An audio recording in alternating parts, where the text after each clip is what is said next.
Ranking member and minority counsel for 45 minutes. Thank you.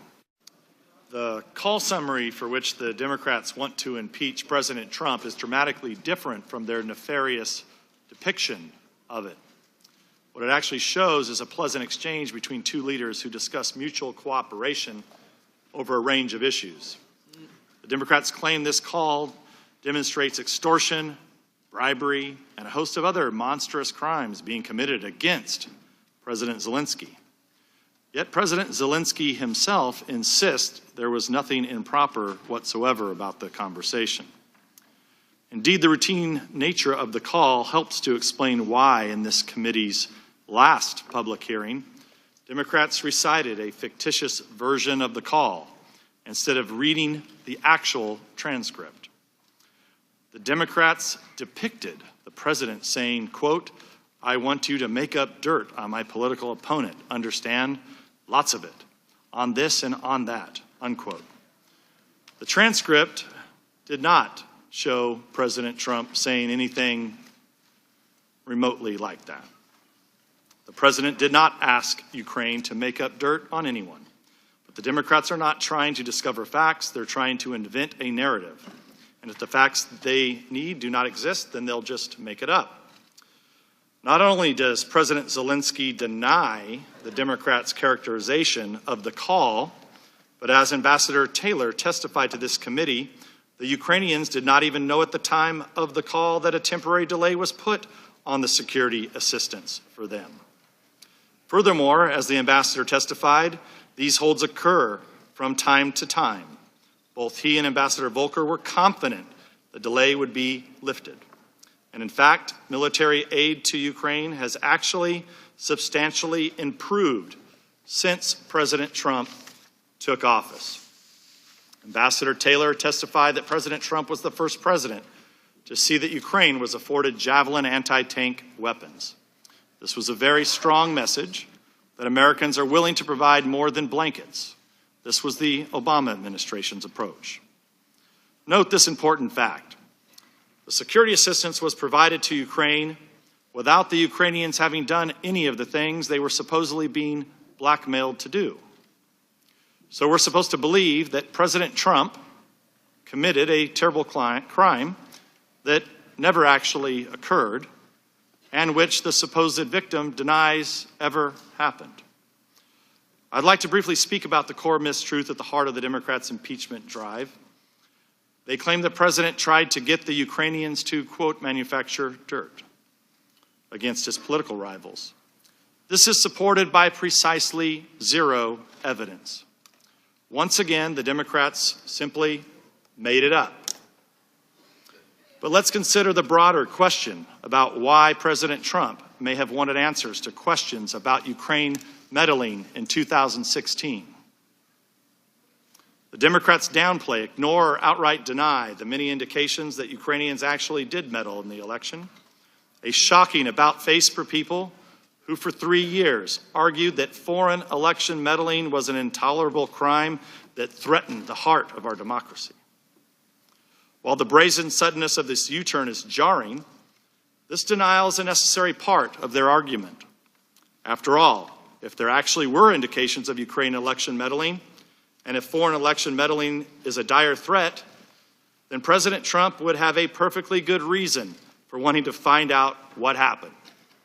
And since the meddling was aimed against his campaign, he'd have good reason for sending his personal attorney to make inquiries about it. What's strange is that some of the witnesses at these hearings and previous depositions who express alarm about these inquiries were remarkably uninformed about these indications of Ukrainian election meddling and why the president may have been concerned by them. For example, I noted previously, Alexander Chalupa, a former staffer for the Democratic National Committee, admitted to Politico that she worked with officials at the Ukrainian embassy in Washington, D.C. to dig up dirt on the Trump campaign, which she passed on to the DNC and the Hillary Clinton campaign. Chalupa revealed that Ukrainian embassy officials themselves were also working directly with reporters to trade information and leads about the Trump campaign. Ambassador Kent, you didn't seem to be too concerned about it in the last round of questioning, so I'll just skip you because we know that wasn't a concern. But Ambassador Taylor, you testified to this committee that you only recently became aware of reports of this cooperation between Ukrainian embassy officials and Chalupa to undermine the Trump campaign. From your last deposition, is that correct? Mr. Nunes, it is correct that I had not known about this before. I'm just going over your last deposition. That's exactly right. Ambassador. Yep. The Politico article cites 3 named Ukrainian officials asserting that the Ukrainian embassy supported the Hillary Clinton campaign. It quotes Ukrainian parliamentarian Andrei Artemenko saying, quote, "It was clear they were supporting Hillary Clinton's candidacy. They did everything from organizing meetings with the Clinton team to publicly supporting her to criticizing Trump. I think that they simply didn't meet with the Trump campaign because they thought Hillary would win," unquote. Ambassador Taylor, you testified you were unfamiliar with that statement. Is that correct? That's correct.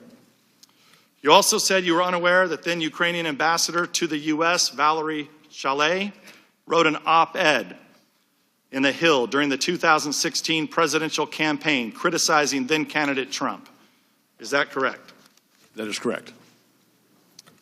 You said you did not know that Sergei Lyshenko, then a Ukrainian parliamentarian, had admitted that part of his motivation in spreading information about the so-called Black Ledger, a disputed document purporting to reveal corruption by a former Trump campaign official, was to undermine the Trump's candidacy. This was in your deposition. Is that still correct? That is still correct, sir. Thank you, Mr. Taylor. Fusion GPS contractor Nellie Orr testified to Congress that Lyshenko was a source for Fusion GPS's operation to dirty up the Trump campaign, including the compilation of the Steele dossier on behalf of the DNC and the Clinton campaign. You testified you were unaware that Lyshenko served as a source for that project. Ambassador Taylor, is this still correct? It is, sir. You said you did not know that Ukrainian Internal Affairs Minister Arsen Avakov mocked and disparaged then candidate Trump on Facebook and Twitter. Is that still correct? That is correct. Ambassador Taylor, in your testimony to this committee, you said you were never briefed on these reports and statements, that you did not do due diligence before taking your post to discover that the president's and Mayor Giuliani's concerns may have been, and that you did what they may have been, and that you did not discuss them with Ambassador Yovanovitch. Is that still correct? Yes, sir. Furthermore, you said it upset you to hear about the many indications of Ukrainian election meddling. Your precise words were, I'm going to read them back to you, based on this Politico article, which again surprises me, disappoints me, because I think it's a mistake for any diplomat or government official in one country to interfere in the political life of another. That's disappointing, unquote. Ambassador Taylor, is that still your testimony? Mr. Nunes, it is. Subsequent to that, I looked into the circumstances for several of the things that you just mentioned. In 2016, candidate Trump had made a statement saying that it was possible that he would allow Crimea to go back to Russia. He expressed the sentiment or the opinion that it was possible that Crimea wanted to go back to Russia. What I can tell you, Ms. Nunes, is that that sentiment is amazingly inflammatory to all Ukrainians. So I can understand that. Are you aware during I believe it was the 2012 election when at the time President Obama leaned over on a hot mic to the then Russian president and said that he'd have to wait till after the election Was that inflammatory to the Ukrainians also? I don't know, sir. I just want to be clear that some government officials opposed President Trump's approach to Ukraine, but many had no idea what concerned him. In this case, it was numerous indications of Ukrainian interference in the 2016 election to oppose his campaign and support Hillary Clinton. Once you know that, it's easy to understand the president's desire to get to the bottom of this corruption and to discover exactly what happened in the 2016 election. And with that, I'll turn to Mr. Castor. Ambassador.